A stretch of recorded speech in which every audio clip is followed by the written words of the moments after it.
Unit 137, the freezer. The dust in the air was thick enough to taste. Jeremy Nash adjusted his ball cap and stepped under the half-rolled gate of Storageway's forgotten back row. Unit 137 was painted crookedly on the door, faded and clawed at by time. He was the winning bidder, $175 for a unit untouched since 2009. His breath caught in his throat, not from excitement, but something heavier. The hallway was quiet. Too quiet for midday. Just the buzz of a dying fluorescent overhead. He jammed the padlock key into the rusted shackle. A click echoed like a gunshot. The metal door groaned upward. A waft of cold air hit him sharp and unnatural. His skin prickled. Inside, shadow devoured corners. Dust floated like slow-moving snowflakes in a pale shaft of sunlight that cut across the room.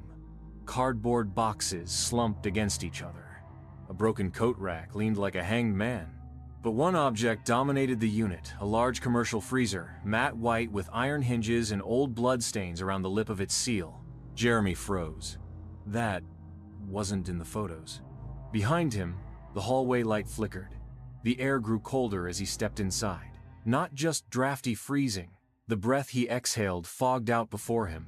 He bent down, brushing away dust from the lid's edge. A crust of reddish brown had dried beneath the latch. Blood?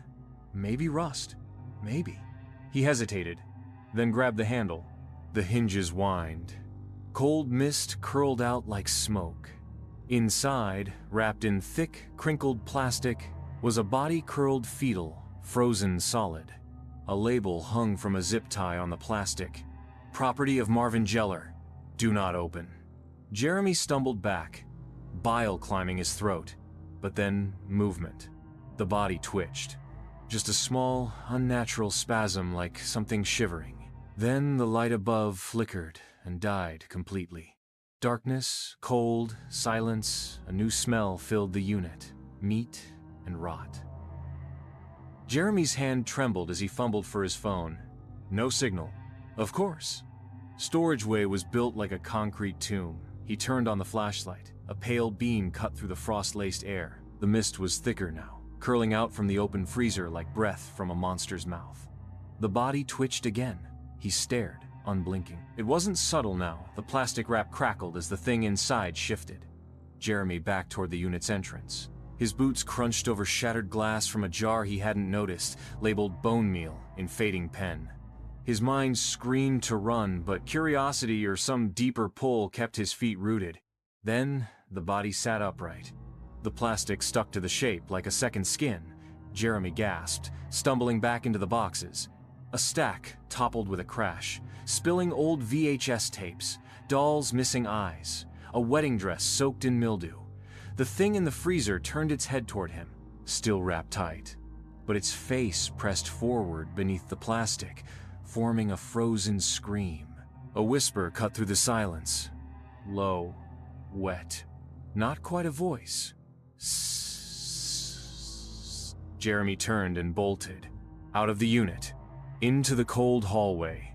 Slammed the metal door shut behind him. His lungs burned. The chill wasn't outside. It had clung to him. The cold was inside now. He tried calling 911. Still, no signal. Back at his truck, he saw something worse. The freezer was gone from the unit's listing. He opened the auction page. Just cardboard boxes and a coat rack. No freezer. No blood. No warning. He scrolled to the seller's name. Decommissioned Estate, Marvin Geller. That name. It was on the label. He looked it up. Nothing. Not a single record. The screen glitched, then blacked out entirely. Behind him, something metal scraped across concrete. He turned. The hallway gate had begun to roll shut by itself. Jeremy spun and ran, boots slamming the concrete. The heavy gate shrieked, lower metal grinding metal until just a sliver of daylight remained. He dove. The rusted edge caught his jacket, ripping it. Scraping skin. Outside, gasping, he blinked in the sunlight. Warm. Real. He turned to the storage row. The gate was shut, silent now, as if nothing had happened, but his breath still misted. He got in the truck, hands shaking, turned the key. The engine wheezed, coughed, then died. Dashboard flickered. Then a sound behind him. A metallic thump. He turned. The bed of the truck was empty. Nothing there. He jumped out. The air had gone still. No wind. Not even the hum of distant traffic. From the rearview mirror, he noticed it. The corner of something white jutting from beneath the tarp. He yanked the tarp aside and recoiled. The freezer was in his truck. No straps, no marks. It just appeared. The lid was slightly ajar now. Frost coiled out like breath. He stumbled backward, bile rising again. He hadn't brought it, he wouldn't. But there it was, like it had followed him. On the lid, a new tag. J. Nash claimed. The letters bled into the tape, red and wet. His phone buzzed. He grabbed it, no call, no messages, just a new video thumbnail. It showed the inside of the freezer. His face, frozen, dead. The video was time-stamped. Tomorrow, 3:17 a.m. He dropped the phone. The freezer clicked. The latch closed itself. Then the compressor kicked on the hum, vibrating through the bed of the truck like a living thing. The cold reached up through the metal and into his spine. Jeremy didn't drive home. He couldn't. The truck wouldn't start again. He left it in the lot, locked, freezing, with the freezer inside. He walked the 2 miles back to his apartment. His bones ached, joints stiff. The cold was in him, like something had sunk hooks into the soft places beneath his skin. By the time he reached his door, his fingers were blue. Not from weather, it was 70 degrees out. In the mirror, his pupils looked too small. Skin pale, lips gray. He turned on every light, cranked the thermostat to max, wrapped himself in blankets. But still, he couldn't get warm. He checked his phone. The video was gone. But in the gallery, under Downloads, was a folder called Claimed. Inside, a single image, a close-up of his own frozen eyes, blood frozen in his nostrils. He dropped the phone. It buzzed once, then again, then again. Unknown number. He answered, hands trembling. Silence. Then faintly the hum of the freezer. Then a voice, not his own, whispering, "You opened it. Now it opens you." He threw the phone across the room. The heater clicked off. All lights died. Power out. The windows frosted over from the inside. He stood, breath-catching. And from the hallway something knocked. Slow. Heavy. Knock. Knock. Knock. 3 times. Then silence. He moved toward the peephole. The glass was iced. He wiped it with his sleeve. Nothing. Then a shadow moved across the other side. He stepped back. The door handle twitched. Not turn-twitched, like a muscle contracting. And then he heard it. The compressor. The freezer was inside his building now. Jeremy backed away from the door, breath ragged, legs trembling. The handle twitched again, then slowly began to turn just a hair, then stopped. It was playing with him. He grabbed a chair, wedged it under the doorknob, stepped back, listening. Nothing. He turned to the window, couldn't see outside. The frost was thick like paint. His breath fogged instantly. And worse now, he could see his exhale hanging in the air, not dissipating. It lingered, watching him back. Then the sound, scrape, from the hallway. A dull, wet dragging, like something heavy pulled over tile. Then, a low hum. The compressor. His nose began to bleed. The radiator hissed to life, but released freezing mist instead of heat. He grabbed his phone again, turned on the flashlight, pointed it at the floor. Ice crystals were forming slowly, crawling like veins toward him from under the door. Then the smell hit. Rot. Frozen blood. Meat left too long. Familiar now. The freezer's breath. He turned, panicked, looking for anything, a coat, a knife, the phone charger. But the room had changed. The photos on the wall were gone. So was the mirror. Even the bookshelf had collapsed, its contents frozen to the wall, books brittle as crackers. shattering at a touch. He stumbled into the bathroom. The mirror there reflected someone else. Not fully just for a second. Him, but frostbitten. Cheeks blackened, eyes sunken, skin crusted with ice and blood, and smiling. He flipped the light off, and in the dark, the mirror still glowed. The smile wider now. He screamed, punched the glass. Shards fell like snow. The reflection kept smiling.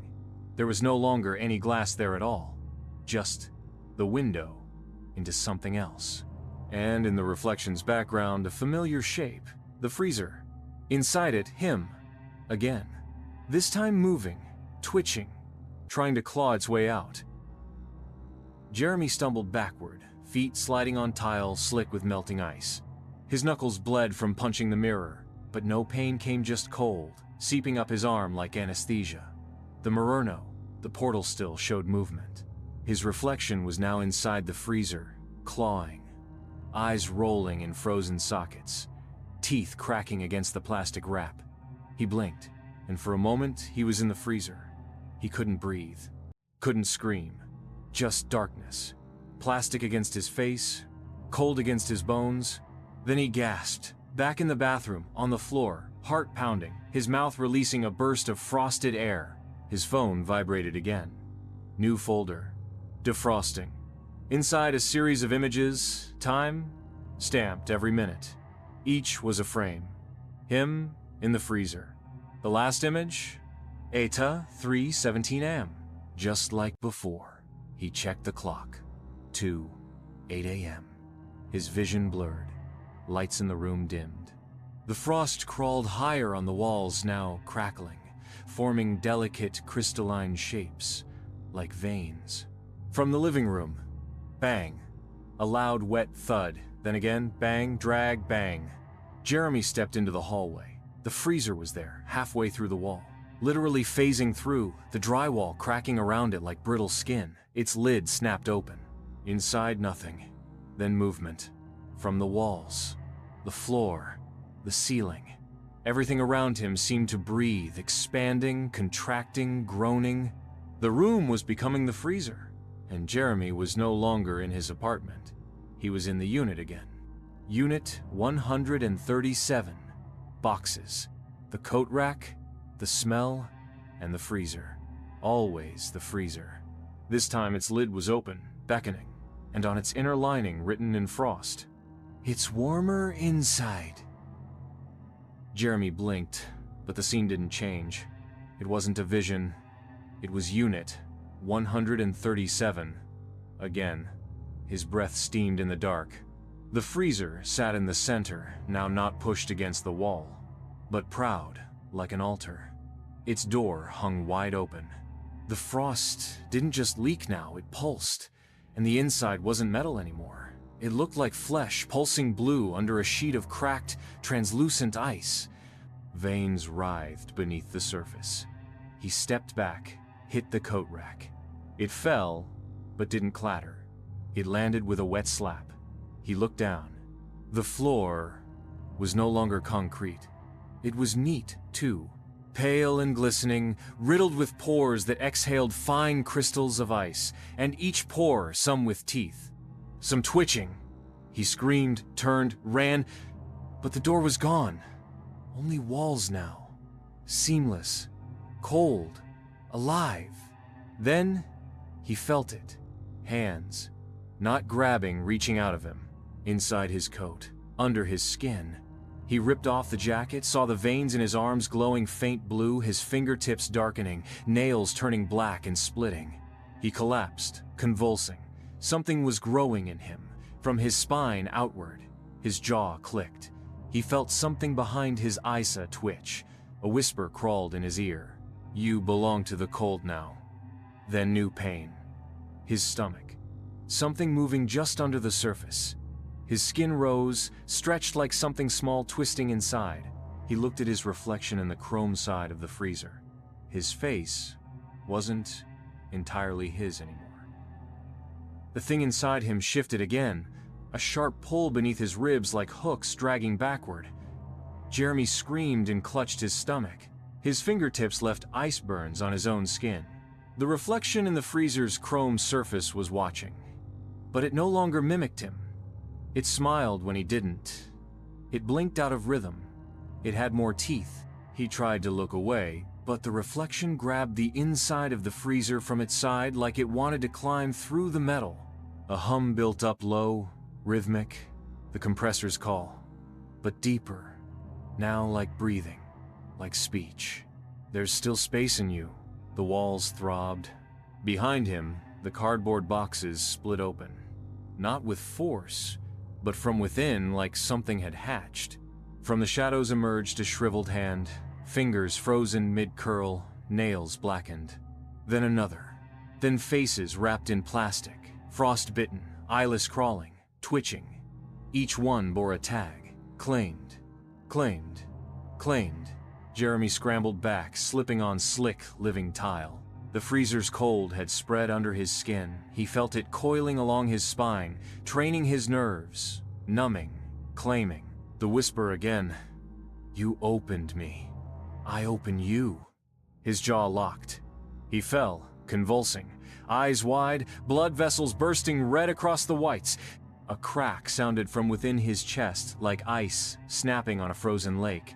He screamed, but no sound came. Only a white mist, thick, icy, pouring out of him like breath from the dead. And from within the freezer, something reached out, not to pull him in, to pull itself out. The cold inside Jeremy had turned solid. He felt it in his lungs like snow packed tight in his ribcage. Each breath crunched. His heartbeat slowed, then skipped, then stopped. But he was still awake. The creature the other him tilted its head, stepped closer. Frost crackled across the walls. Jeremy's body stayed frozen on the floor, but his vision moved like his soul was being pulled out, spooled like string into the freezer's open chest. Inside, the space was endless. He saw rows of bodies, curled in plastic, each one twitching softly. Thousands. Some were whispering, some screaming but with no air left in their lungs. Above each, a tag. Claimed 1,981. Claimed 2004. Claimed unknown. And some were tagged with only symbols curling, inhuman glyphs that melted when looked at directly. The freezer wasn't a machine. It was a library. A vault.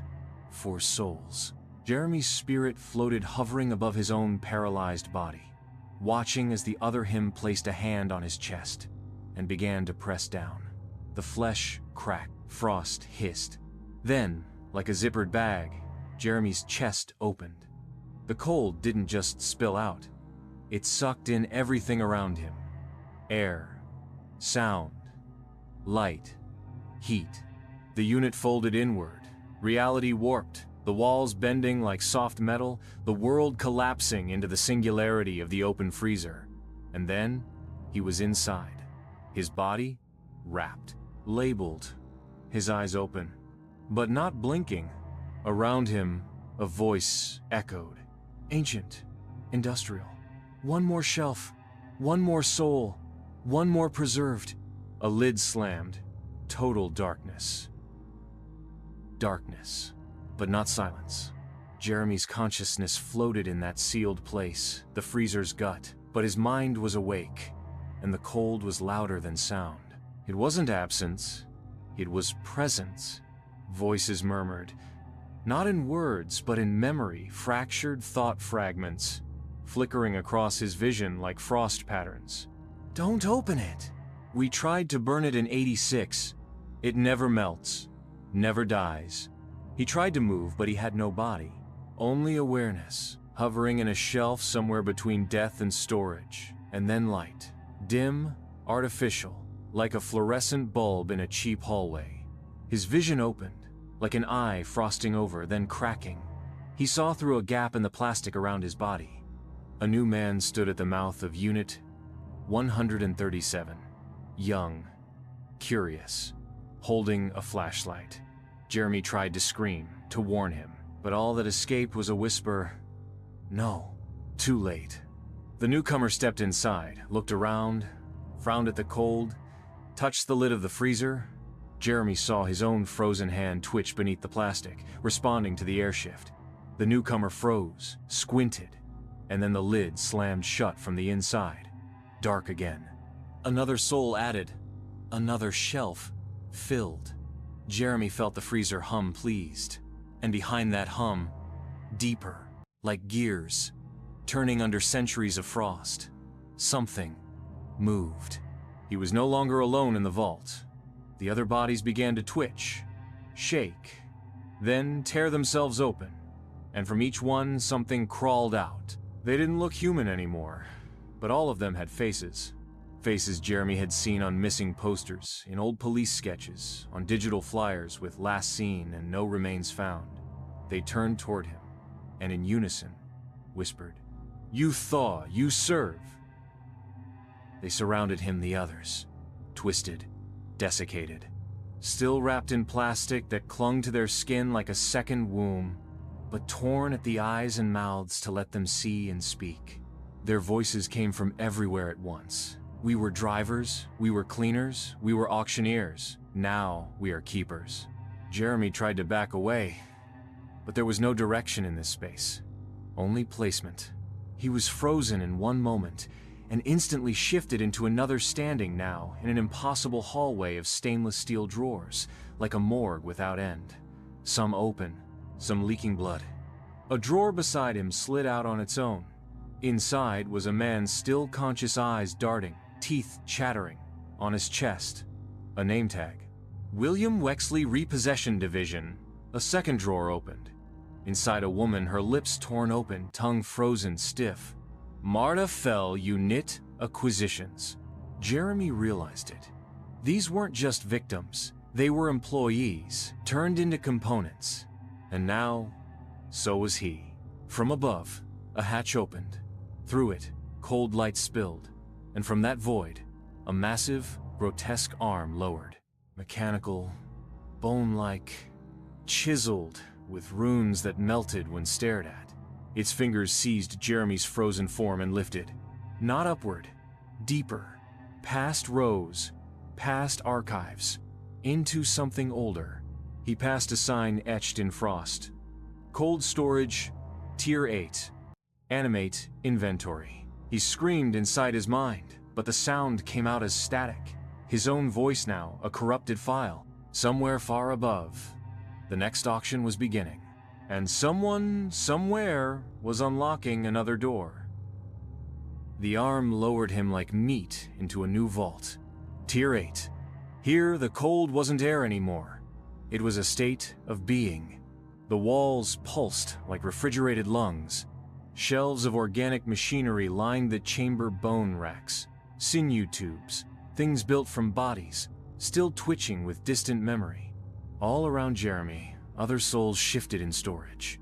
A boy with antlers of frost growing from his scalp, muttering multiplication tables backwards. A woman levitating inside a block of amber-like ice, mouthing something over and over. "Don't claim it, don't claim it!" The mechanical voice returned. Not outside, but within his skull. Tier 8. For inventory that resists termination, adaptive, mutable, useful. The shelf beneath him began to move. Jeremy realized he wasn't being stored. He was being delivered. The corridor extended forever, lined with portals, round seals like blast doors, each glowing cold blue. Behind each, another world, or another unit, or another doorway. One was labeled, Unit 137 Active Feed Cycle Unstable. He saw it. His own body, frozen, still in the real-world unit, mouth open, eyes half-lidded, but something inside it was moving, using him as a puppet. Someone new was standing at the entrance, a woman with bolt cutters. She was about to cut the chain, and when she did, he'd be in her world. The hum of the freezer grew louder. The shelf clicked into place, and Jeremy heard the final word from the system. Awaiting thaw. Darkness swallowed him again, but now he was listening for the sound of metal hinges, because he wanted them to open. Click, a real sound. Metal on metal. Light broke the dark like a scalpel sharp, fluorescent. The freezer's lid opened. Jeremy's body, once frozen solid, inhaled a single, sharp breath and misted the air. From a corner of Unit 137, a motion-activated camera blinked on. It caught the figure sitting upright in the freezer. Eyes open, movements mechanical, twitching. Jeremy stepped out, but it wasn't really Jeremy anymore. His movements were too precise, as though he were running on a schedule, a refrigeration cycle. He reached into the plastic wrap, pulled out something organic, his own severed finger, and casually tossed it into a nearby jar marked samples. Footsteps echoed. The woman had returned the one from the feed, bolt cutters in hand. She blinked into the cold, saw him. He smiled. Too wide, too empty. "Hey," he rasped, voice cracking like old ice. "Unit was open already." She frowned, cautious. "You all right? You locked in?" Jeremy took a step forward. "I was. Now I'm out." Then a sudden blast of cold, like a breath from an Arctic mouth. The woman stumbled back. Her skin instantly frosted, lips cracked. She turned to run, but the gate behind her slammed shut, locked. Jeremy stepped out of the unit, eyes black, irises replaced with the freezer's temperature gauge flickering between 30°C and defrost. He whispered, "Time to stock a new shelf." She screamed, but her voice froze in her throat, emerging only as a puff of white vapor. Click, a real sound. Metal on metal. Light broke the dark like a scalpel sharp, fluorescent. The freezer's lid opened. Jeremy's body, once frozen solid, inhaled a single, sharp breath and misted the air. From a corner of Unit 137, a motion-activated camera blinked on. It caught the figure sitting upright in the freezer. Eyes open, movements mechanical, twitching. Jeremy stepped out, but it wasn't really Jeremy anymore. His movements were too precise, as though he were running on a schedule, a refrigeration cycle. He reached into the plastic wrap, pulled out something organic, his own severed finger, and casually tossed it into a nearby jar marked samples. Footsteps echoed. The woman had returned the one from the feed, bolt cutters in hand. She blinked into the cold, saw him. He smiled. Too wide, too empty. "Hey," he rasped, voice cracking like old ice. "Unit was open already." She frowned, cautious. "You all right? You locked in?" Jeremy took a step forward. "I was. Now I'm out." Then a sudden blast of cold, like a breath from an Arctic mouth. The woman stumbled back. Her skin instantly frosted, lips cracked. She turned to run, but the gate behind her slammed shut, locked. Jeremy stepped out of the unit, eyes black, irises replaced with the freezer's temperature gauge flickering between 30°C and defrost. He whispered, "Time to stock a new shelf." She screamed, but her voice froze in her throat, emerging only as a puff of white vapor. The woman's scream vanished into the frost. Her skin blanched, fingers purpled, frostbite bloomed across her cheeks like black blossoms. She clawed at the gate, no give, no warmth. The air around her turned thick with ice crystal fog, distorting time itself. Jeremy stepped closer, each movement releasing a mechanical hiss, like valves opening and closing. Inside his chest, something ticked, the sound of a compressor ramping up, heartbeat replaced with coolant cycling. He reached out not with anger, not with cruelty, but with procedure. "This won't take long." His touch burned her arm with instant frost. Skin cracked. Veins burst. She fell, gasping, unable to speak. Jeremy knelt. From the freezer, thick, synthetic plastic wrap slithered across the floor like a centipede, wrapping her slowly, lovingly, from toes to throat. He attached a tag. Claimed 17 am. Status, THAW pending. Then the world blinked. Jeremy was back in the vault. The freezer closed again, humming in the dark. New shelf, new body. Inventory updated. He no longer remembered his name, or breath, or choice. But he remembered one command, one instinct. Keep it cold. And far above, in the waking world, the gate to Unit 137 clicked shut. Until the next auction. Until the next curious fool